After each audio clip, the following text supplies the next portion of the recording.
What if I told you that the best James Bond game ever made wasn't made by a studio known for James Bond?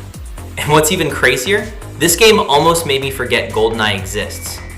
When 007 First Light was announced, most people had the same question. Is this just Hitman wearing a tuxedo? After all, IO Interactive is famous for Hitman, not Bond. But after spending hours with First Light, I realized something shocking.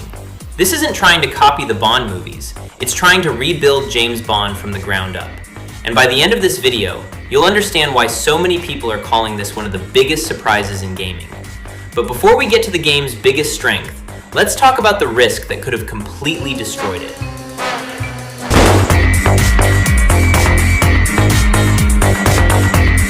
Imagine making a James Bond game and not using any James Bond from the movies. No Sean Connery, no Pierce Brosnan, no Daniel Craig.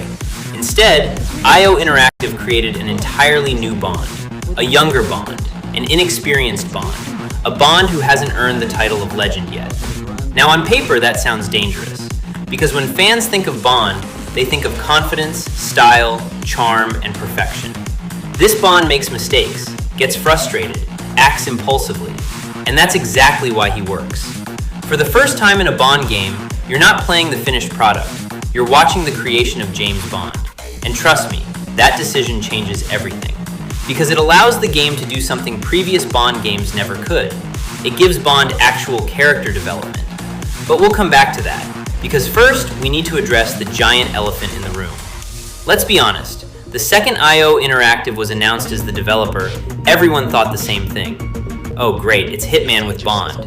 And during the first hour, you'll probably think exactly that. The stealth, the infiltration, the observation, the environmental interactions, it's all there.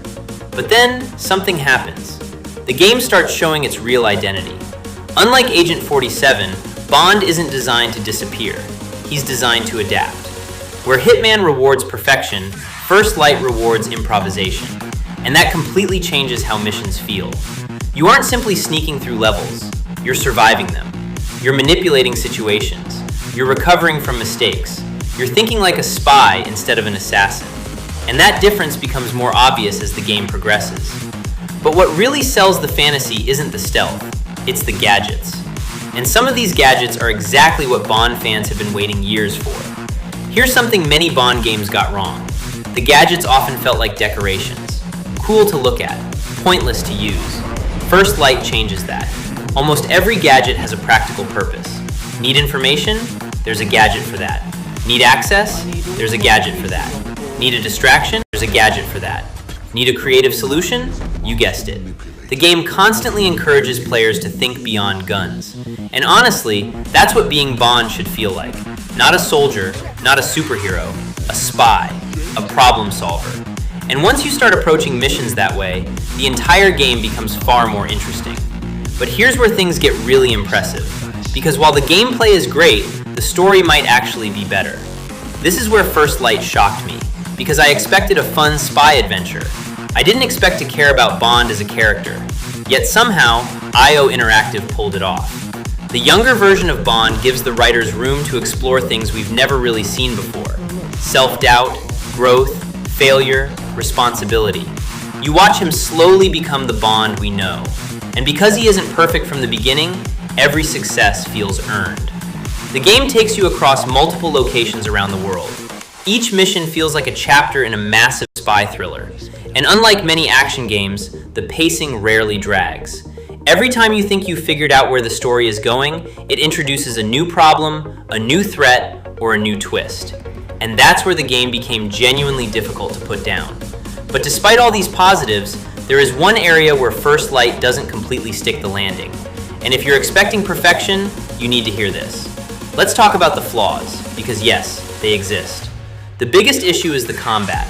Now don't get me wrong, the combat isn't bad, but compared to the incredible stealth systems, it's noticeably weaker. Some firefights feel fantastic, others feel surprisingly generic. And that's unfortunate because everything around those moments is so polished. The driving sections also feel inconsistent. Sometimes they're exciting, sometimes they feel more like a cinematic sequence than something you're actively controlling. None of these problems ruin the experience, but they do remind you that this is still a first attempt at a modern Bond franchise. Which brings us to a very important question. If this is only the beginning, how good could the sequel become? But before we answer that, let's talk about the thing that matters most. Did this game actually make players happy? This is where things become interesting, because expectations were all over the place. Some people expected another Hitman, others expected a generic movie tie-in, and many expected disappointment. Instead, most players walked away impressed. The biggest compliment I keep hearing is this: it actually feels like being James Bond. Not a guy holding a gun, not an action hero, James Bond. That might sound simple, but it's incredibly difficult to achieve. The atmosphere, the music, the mission structure, the gadgets, the globe-trotting adventure, everything works together to create that fantasy. And when a game nails its fantasy, players remember it. That's exactly why people still talk about GoldenEye decades later. Which leads us to the biggest question of all. Is it better than GoldenEye? Now we're entering dangerous territory, because GoldenEye isn't just a game, it's a legend. For many gamers, it's untouchable. But here's the thing, GoldenEye was revolutionary for its time. First Light is trying to accomplish something different. It's trying to make you feel like Bond, and in many ways, it succeeds better than any Bond game before it. The stealth, the gadgets, the investigation, the character growth, the cinematic storytelling, it's all working toward one goal, making you believe you're living a Bond movie. So is it better than GoldenEye? That's going to depend on who you ask, but I think there's a stronger question. Is First Light the best Bond game for modern gamers? And honestly, the answer might be yes. Here's what surprised me most. The biggest achievement of First Light isn't the story. It's not the stealth, it's not the graphics, it's what it represents. For years, James Bond games felt forgotten, like relics from another era. First Light changes that. It proves that Bond still works. Not because of nostalgia, not because of movie tie-ins, but because the character still has incredible gaming potential. And if this is the foundation, the future suddenly looks very exciting. Because now we know something important. James Bond is back. And this time, he isn't relying on the movies. He's standing on his own. 007 First Light isn't perfect. The combat could be stronger, the driving could be more refined, and some sections don't reach the heights of the best missions. But none of that changes one simple fact. This is one of the most enjoyable spy games we've seen in years. It captures the spirit of James Bond better than almost any game before it. And more importantly, it gives the franchise a future that suddenly looks very bright. But I want to hear from you. Is 007 First Light the best Bond game ever made? Or does GoldenEye still sit on the throne? Let me know in the comments below. And if you enjoyed this video, hit that like button, subscribe to Boss Battle, and turn on notifications because we've got a lot more gaming deep dives, reviews, rankings, and discussions coming your way. Until next time, this is Boss Battle, signing off.